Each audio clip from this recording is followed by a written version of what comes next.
Good morning, viewers. This is DD News Meghalaya, and we welcome you to yet another edition of the News in Sign Language. And before we begin our bulletin, let's first take a look at the top headlines of the week. Chief Minister Conrad Sangma inaugurates ₹4 crore Pine Home Eco-Sustainable Project in Southwest Khasi Hills, Wat Longwar Open Air Museum in Mawsynram.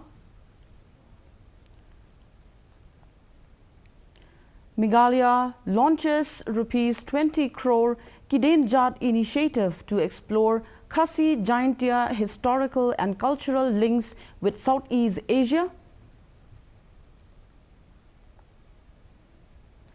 Over 6.5 lakh Meghalaya electors flagged for verification under SIR 2026 district-level hearings underway. And US President Donald Trump praises India's voter identification system, calls for stricter photo ID requirements in US elections. The news in detail.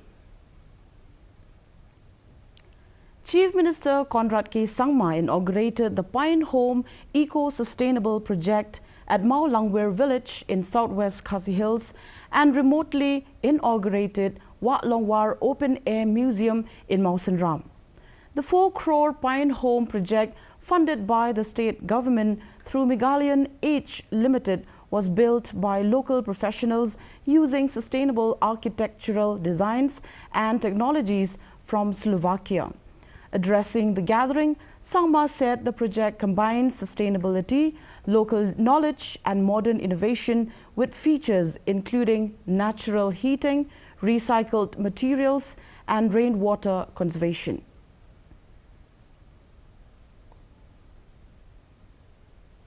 So amazing and so beautiful is because it is one of a kind.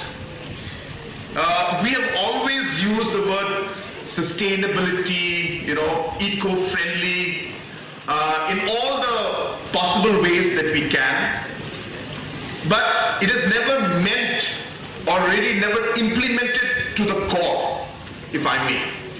So it's very easy to say, oh, let's have a eco-friendly homestay.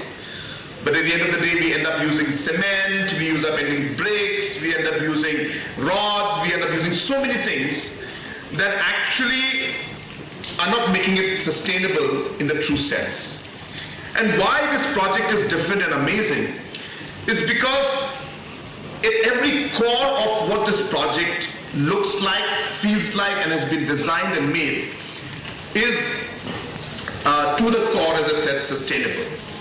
And that is because the materials that are used in this, have been specifically designed to have that sustainability aspect.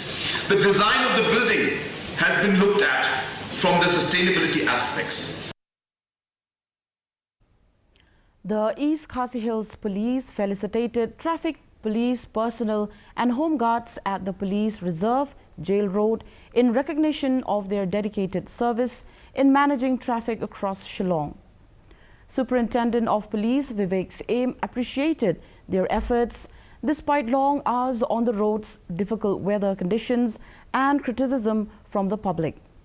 He said traffic personnel are the visible face of the Meghalaya Police and play a vital role in ensuring the safe and smooth movement of vehicles, including giving way to emergency services. The SP urged personnel to remain firm while enforcing traffic rules and appealed to the public to cooperate with police to improve road safety and reduce accidents.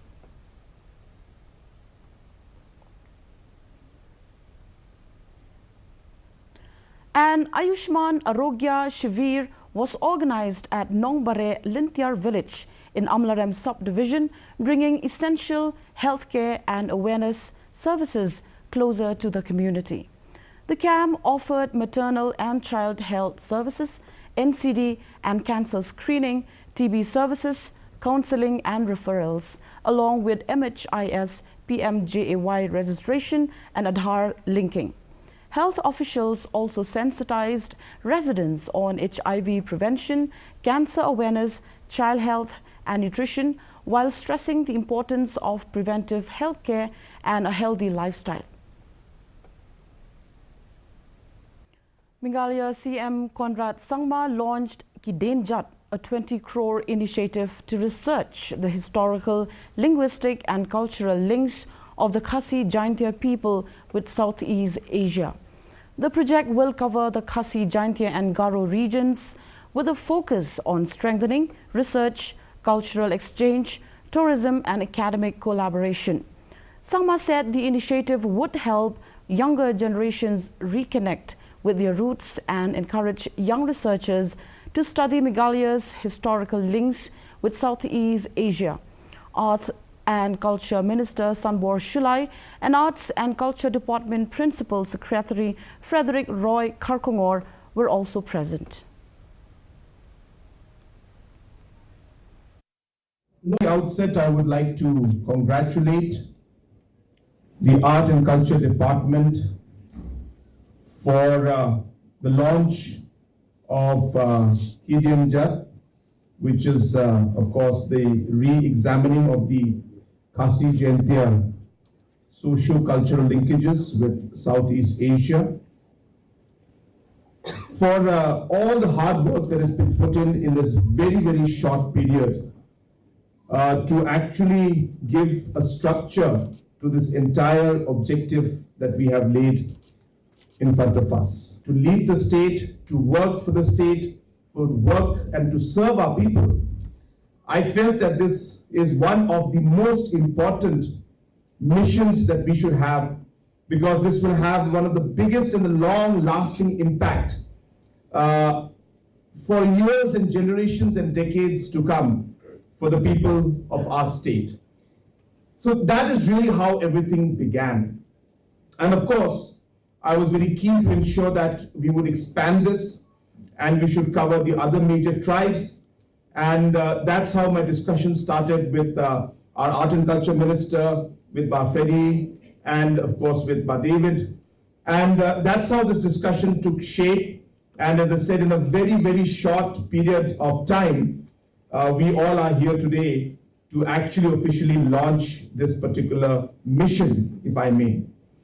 And already I think David has already explained the entire purpose in such a beautiful manner that even those who did not know about this, I'm sure you got goosebumps listening to how this would happen and how it would connect, not just about the language, but all different aspects of culture, of using science behind it, of using different aspects of architecture, music, you name it, all different aspects will be all integrated and kind of woven into this larger fabric of the entire history, culture and background of our people. More than 6.5 lakh electors in Meghalaya have been flagged for verification under the ongoing Special Intensive Revision 2026, with district-level hearings now underway. Chief Electoral Officer Dr. BDR Tiwari said 6,51,644 cases include 2,22,786 no-mapping cases and 4,28,858 other discrepancies. Notices are being served, with officials directed to ensure every elector gets a fair opportunity to submit supporting documents. The Election Department said no name will be deleted without due notice and a hearing. Claims and objections can be filed until September 4th, while the final electoral roll is scheduled for publication on October 7th. The phase for receiving of claim and objection is ongoing from 5th August till 4th September 2026, and disposal of claim and objection will be scheduled till 5th August, from 5th August till 3rd of October 2026. Out of 21.69 lakh electors as reflected in the draft roll, Total 2,22,786 electors have been identified under no mapping category. Means neither their name or their parent or grandparent, which is through progeny, been mapped with the SIR 2005 electoral roll. And altogether 4,28,858 electors have been identified apart from them, with the discrepancies in their mapping with the previous SIR 2005 records. Thus, a total of 6,51,644 electors have been identified, which is almost 30% of the draft roll for scrutiny and appropriate action in accordance with the prescribed procedure. Chief Minister Conrad K. Sangma laid the foundation stone for the Meghalaya State Veterinary Hospital was laid today at the Indo-Danish project Upper Shillong Farm. The hospital will be established at an estimated cost of Rs 65 crore to strengthen veterinary healthcare services and infrastructure in the state. Animal Husbandry and Veterinary Minister Sanbor Shilai and senior officials also attended the event. In his address, the Chief Minister said the hospital will provide improved and specialized health care for livestock and other animals. He urged the department and veterinary professionals to develop the facility as a center of excellence for veterinary health care in the Northeast and provide quality services to farmers and animal owners.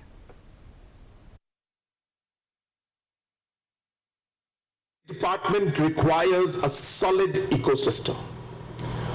And this ecosystem needs to be connected by having different investments everywhere. It's not about the money as much as it is about creating a systematic way of working.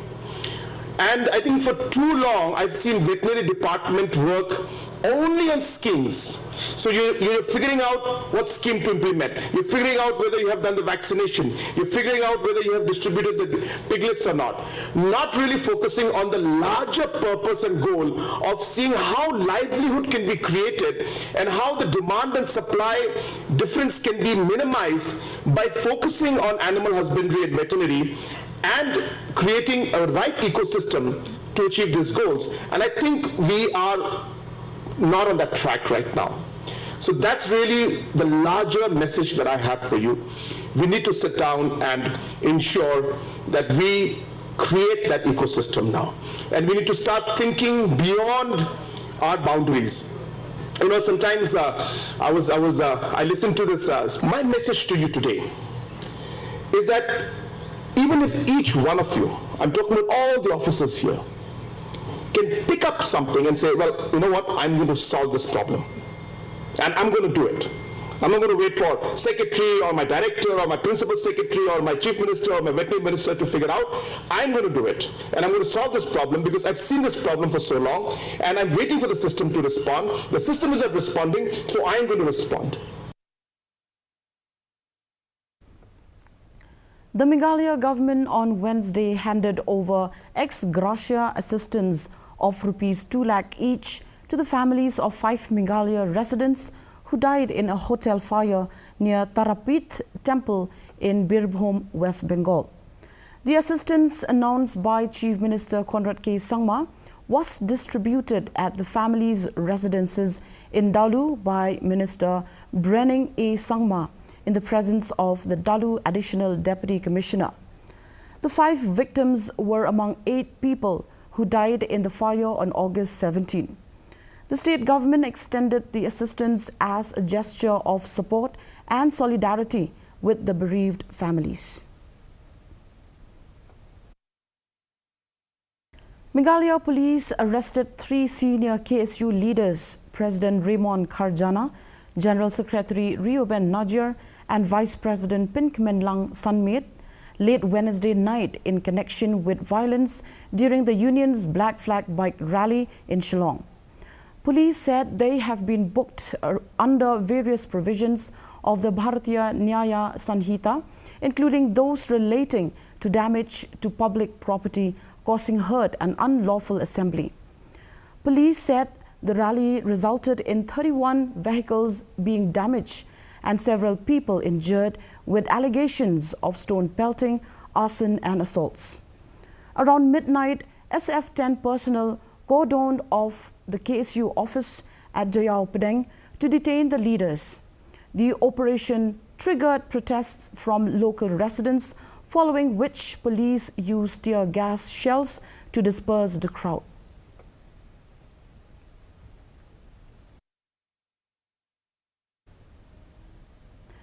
Meghalaya and Assam chief ministers have agreed to work together to restore peace, trust and normalcy following the recent violence in Shillong and its repercussions along the interstate route.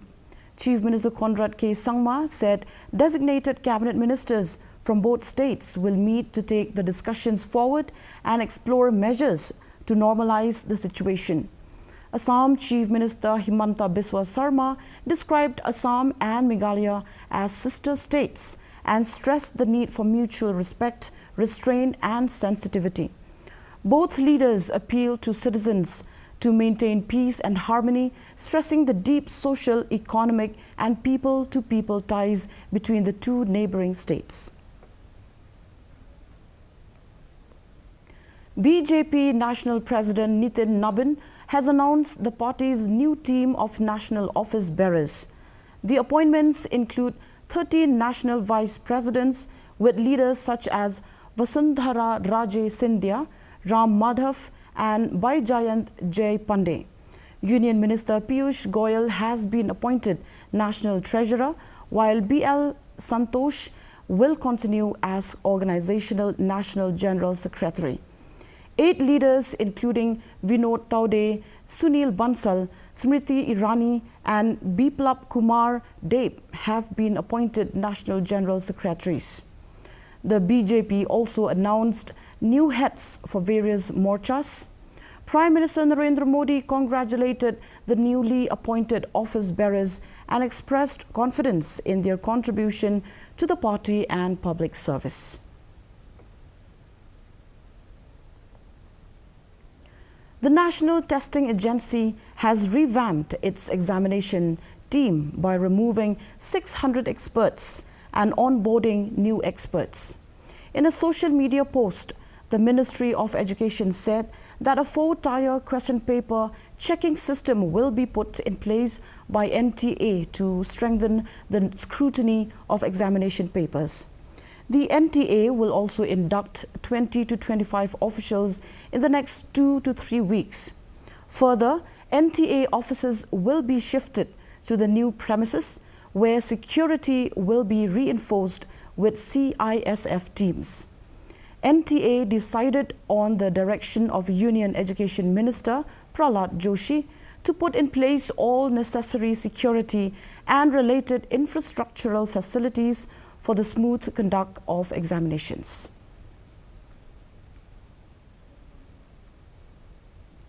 The Union Cabinet, chaired by Prime Minister Narendra Modi, on Wednesday approved infrastructure projects worth over Rs 13,000 crore, including 4 railway multi-tracking projects and the 4 laning of a key highway in Bihar.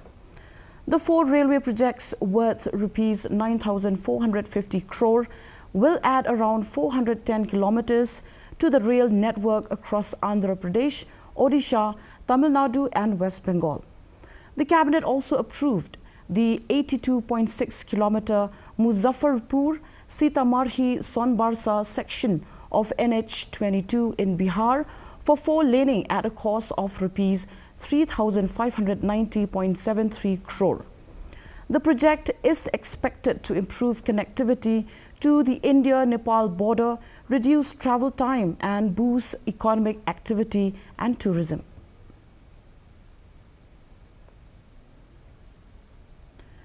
US President Donald Trump has praised India's voter identification system, citing it as a model for stricter election rules in the United States. Referring to a conversation with India's Chief Election Commissioner Gyanesh Kumar, Trump questioned how elections could be conducted without mandatory photo identification. He renewed his call for Congress to pass the Safe America Act, which proposes documentary proof of U.S. citizenship and government-issued photo ID for federal voter registration and voting. Trump noted that around 642 million people voted in India's latest general election with valid photo identification required. And finally, we will pass the Save America Act to defend our sacred American elections.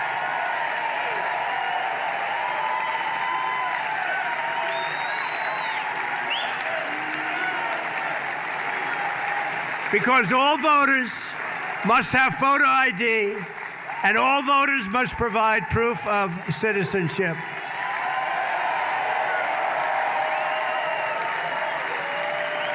Have to do it. We have to do it.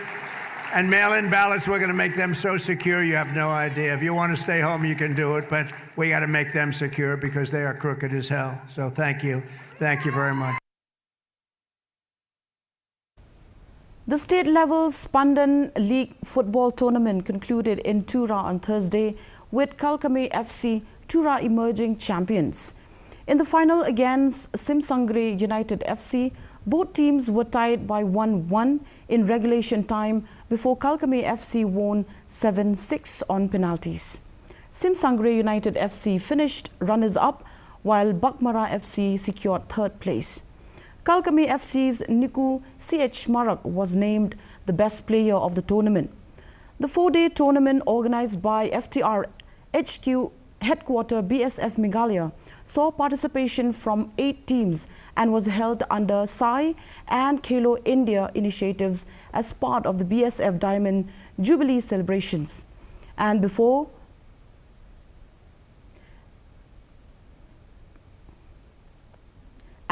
we end the bulletin, let's take a quick look at the headlines once again. Chief Minister Conrad Sangma inaugurates ₹4 crore Pine Home Eco-Sustainable Project in southwest Khasi Hills, Wat Longwar Open Air Museum in Mausandram. Meghalaya launches ₹20 crore Kidenjat initiative to explore Khasi Jaintia historical and cultural links with Southeast Asia. Over 6.5 lakh Meghalaya electors flagged for verification under SIR 2026 district-level hearings underway. And US President Donald Trump praises India's voter identification system, calls for stricter photo ID requirements in US elections.